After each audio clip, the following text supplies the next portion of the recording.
It's Check It Out!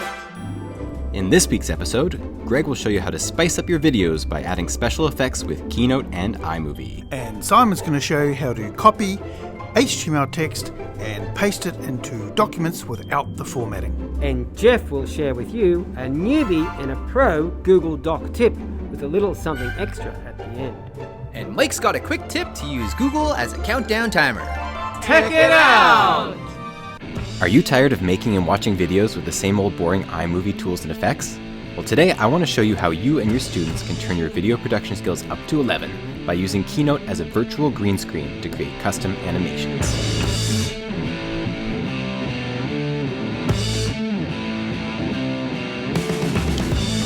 Even if you don't really need magical bunnies to manifest to an electric guitar, there's still some simple ways to use this to make your videos better.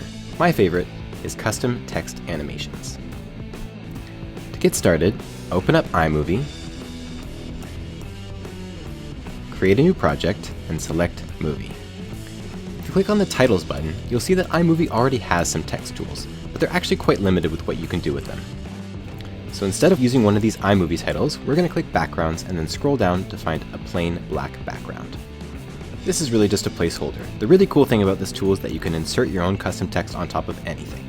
Next, we're going to switch over to Keynote to create our text animation. So open up Keynote, then press New Document and select the basic white template.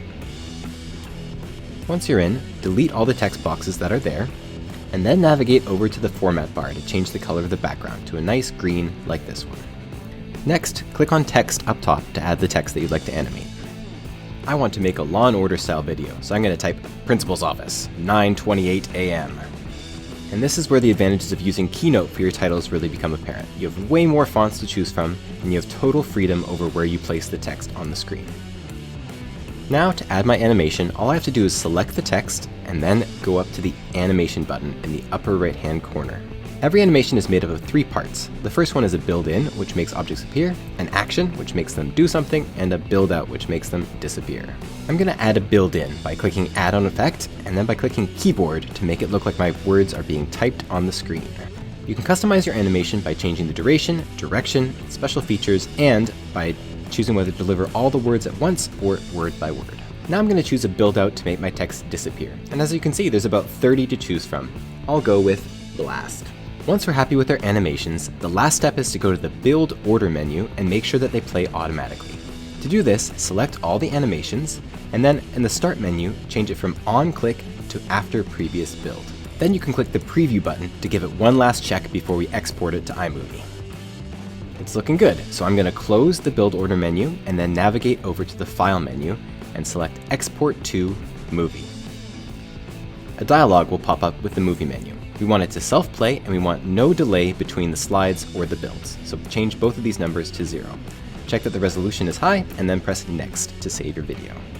Give your animation a name, and then press Export. Now, switch back over to iMovie, and open up Finder to find your animation. You should see it under the Recents tab. Then, drag your animation into iMovie on top of your background. You'll see that right now you still see the green background of your animation, but if you go to the Video Overlay settings, and change Cutaway to Green Blue Screen, it'll make the green transparent and you'll see the background behind.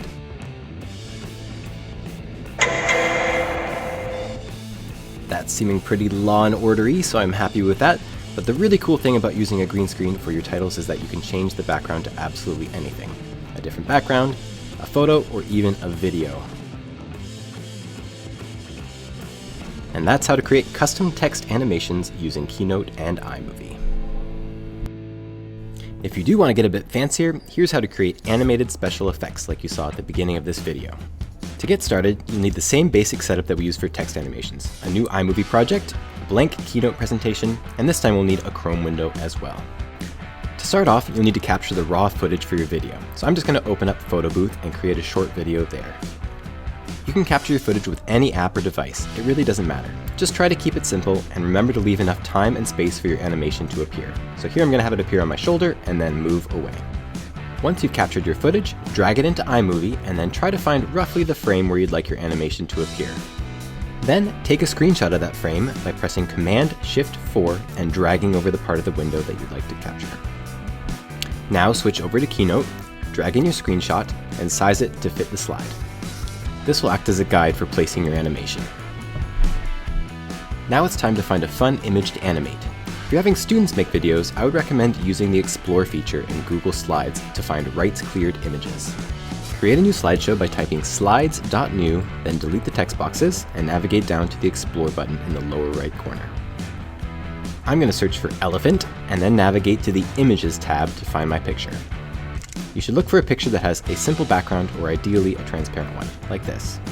Press the plus sign to add it, then Command-C to copy it to your clipboard. Now paste your picture into Keynote. If your picture doesn't have a transparent background, you can use the Instant Alpha tool to clean that up. Now resize and place the picture to your liking, and follow the same steps as in the previous part of the video for animating it. Add a build in, an action, and a build out. Now open the build order menu, set everything to after previous build, and you can preview your animation. You may need to adjust some of the delays to match up with your video. You might even have to go back and forth between Keynote and iMovie a few times to get it right. Once your animation is looking good, close the build order menu, delete your screenshot, and replace it with a plain green background by clicking on the Format tool.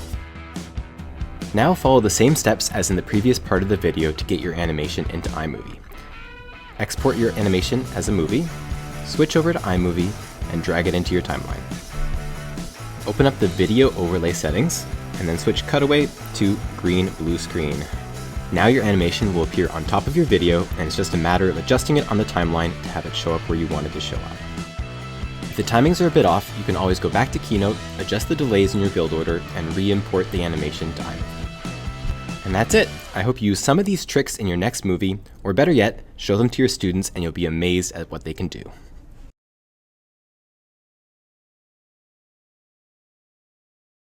Have you ever wanted to copy text from a website or another HTML document without the formatting? Well, this video is going to show you how. I wish to copy this text here and paste it into a document without any formatting. So I'm going to copy this text and I'm just going to go Command-C. I'm then going to come to the document and I'm going to go Edit, Paste without formatting. And there it is. It's come across, pasted nicely without any formatting. I want to copy this text over from this website without any formatting. And in this case, for some reason, the text came across with the formatting. Now, this could be for a variety of reasons, but we don't need to worry because I can just cover up that text and I can go Format, Clear Formatting. So I can paste without formatting, or I can format and clear the formatting.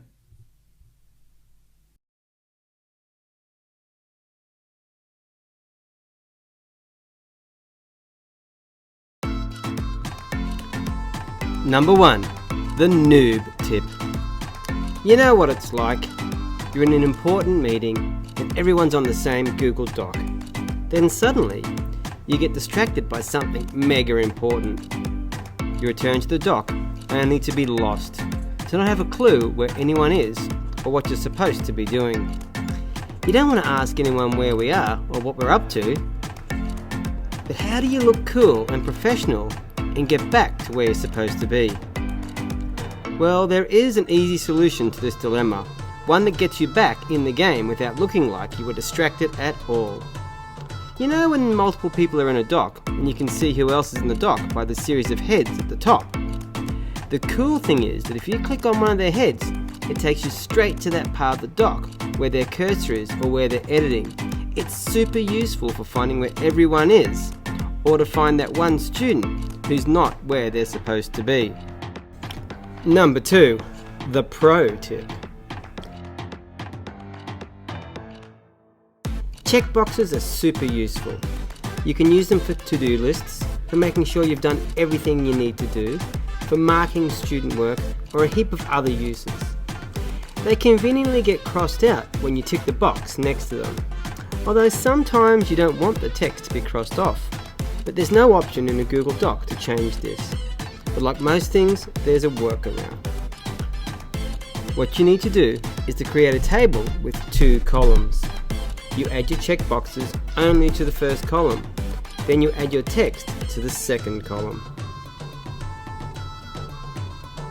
Now you've got a checklist where the items don't get crossed out. Because it's a table, you might want to tidy it up and do some formatting. You can bring the text closer to the checkboxes. You can then change the colour of the border so you don't even see the border.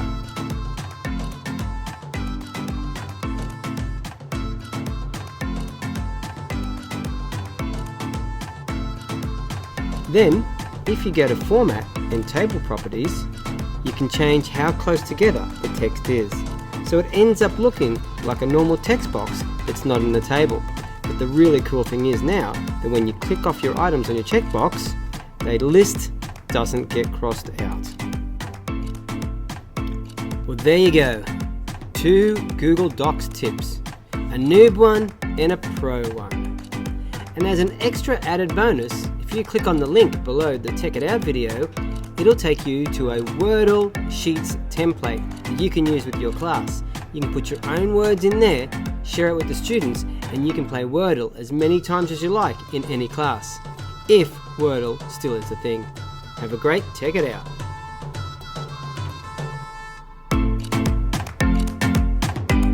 Say you have a class, and you want to make sure that you and your students don't run overtime so that they're on time for their next activity.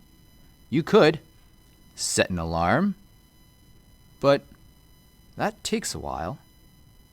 You could ask your digital assistant, "Hey Siri, can you set the countdown timer for 80 minutes? I didn't get that. Could you try again? Or you can use Google and just type in "set a timer for 60 seconds." And once you hit enter, a countdown timer will begin. And it'll also give you and your students a visual to show you how much time has passed. See that blue bar there? You can also ask Google for a stopwatch this way. It's a nice, quick, handy feature that you should definitely try out.